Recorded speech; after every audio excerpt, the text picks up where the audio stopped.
E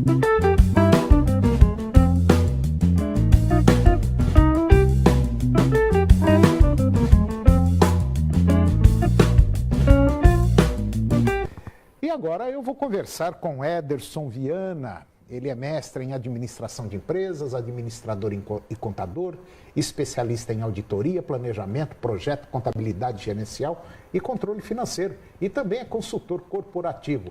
E, além disso, é sócio fundador do grupo Destra. O Ederson Viana, bom dia. Bom dia, Antônio. Tá tudo bem, Ederson? Graças a Deus, tudo bem. Então tá bom. O Ederson, declaração do imposto de renda é dia 28 de abril, né? Exatamente. O último prazo. Último prazo. Então, basicamente, nós temos ainda um mês para fazer a declaração do imposto de renda. E tem, como nós conversávamos nos bastidores, tem aqueles adiantados, né? Que deixa para o dia 27 para entregar no dia 28, né? Exatamente, Antônio. E corre o risco de dar problema, né? Eu falo que mais do que dar problema, Antônio, é você não ter condições de fazer uma declaração bem elaborada por motivos de prazo. Para você ter noção, é esperado pela Receita Federal do Brasil cerca de 28 milhões e 500 mil declarações do imposto de renda.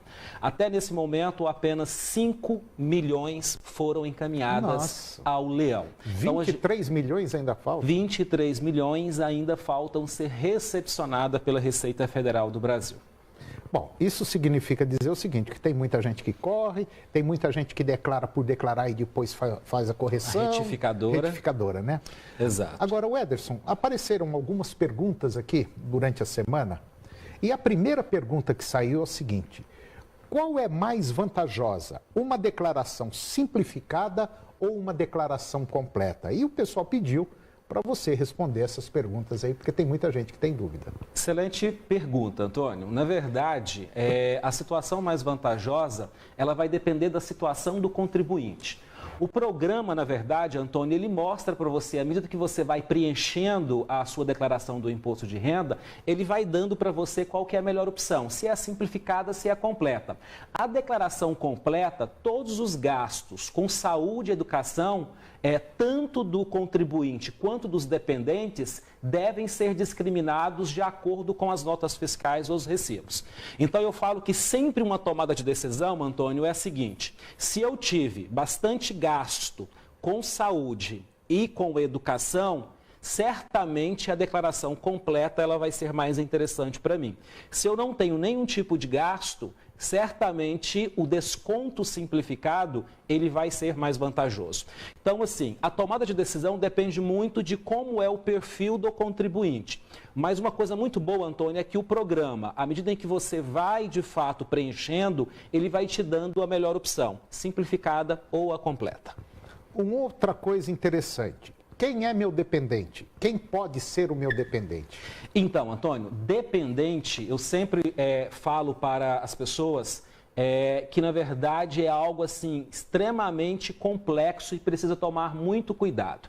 Eu tenho que entender que o dependente ele pode ser o companheiro com um filho ou que viva há mais de 5 anos. Então, olha bem a regra. Então, ou seja, o companheiro com um filho ou que viva há mais de 5 anos, então, ou seja, mais de 5 anos. Filho ou enteado de até 21 anos, ou se ele estiver na faculdade ou cursando um curso técnico, até 24 anos. Filho ou enteados de qualquer idade, se ele tiver alguma incapacidade física ou mental para o trabalho.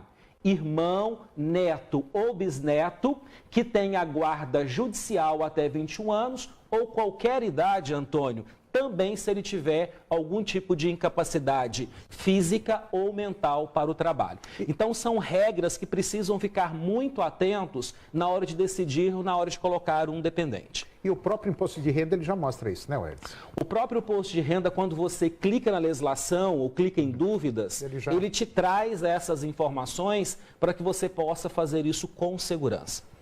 E depois do intervalo, nós vamos ver o que acontece quando você entrega a declaração com algum dado errado.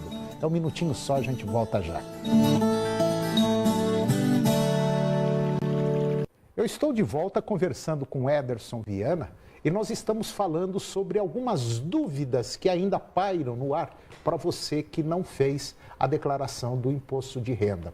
O Ederson Viana, geralmente, quando a gente vai fazer uma declaração de imposto de renda, a gente procura uma pessoa que conheça mais, que tenha uma prática, um contador. Aí o contador, lá, amigo meu, fez a declaração tal, e saiu um erro e a Receita me chamou. Quem é o culpado nisso? Na verdade, Antônio, existem duas situações. Quando nós estamos ainda dentro do prazo, que no caso é até o dia 28 de abril agora de 2016, eu enviei a minha declaração e eu estou ainda dentro do prazo.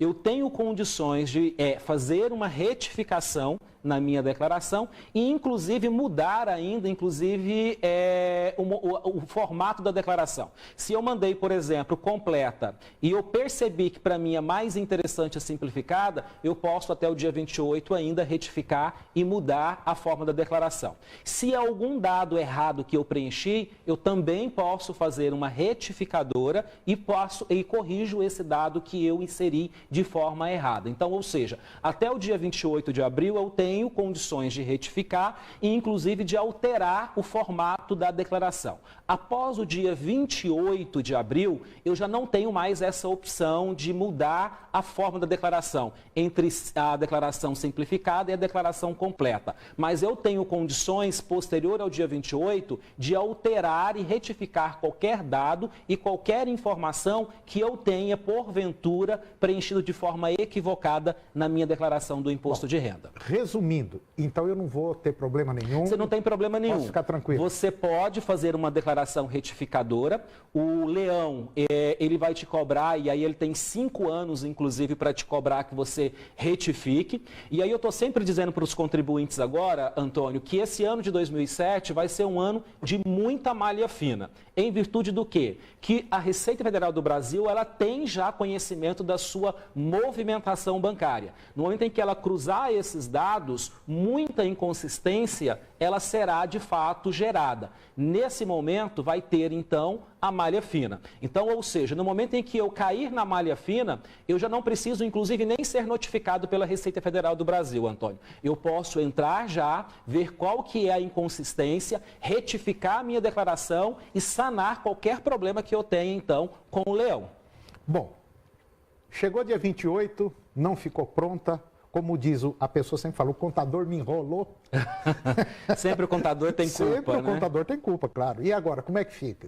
Então, Antônio, se chegou lá no dia 28 de abril, às 23 horas e 59 minutos, você não prestou contas com o Leão, o que vai acontecer, na verdade, é o seguinte, você vai pagar uma multa, né? Então, ou seja, a partir do dia 29 de abril, ou a partir das 24 horas do dia 29 de abril, você já vai, de fato, estar pagando multa para que você possa enviar a sua declaração à Receita Federal do Brasil. Então, ou seja, é importante para que você não tenha um custo com a multa, né, que até as 23 horas e 59 minutos do dia 28 de abril, você então possa estar prestando contas com o Leão. A multa para entrega fora do prazo é de R$ 165,74. Não é uma multa alta, Antônio, mas eu acho que, na verdade, você não precisa incorrer numa multa, né, se você tem um prazo aí em que há a possibilidade de você cumprir. Uma coisa muito importante, Antônio, que eu falo todos os anos para os contribuintes é o seguinte: não deixe para a última hora, porque o sistema ele fica sobrecarregado e você não consegue recepcionar a sua declaração. O Ederson Viana, muito boa essa conversa de hoje, deu para esclarecer muita coisa. Muito obrigado mais uma vez pela sua participação e até o próximo programa. Obrigado Antônio, um grande abraço aos nossos telespectadores e até a próxima semana. E o programa de hoje chegou ao fim e eu termino com a seguinte mensagem: reaja inteligentemente, mesmo a um tratamento não inteligente. Um grande abraço, um bom dia e até o próximo programa.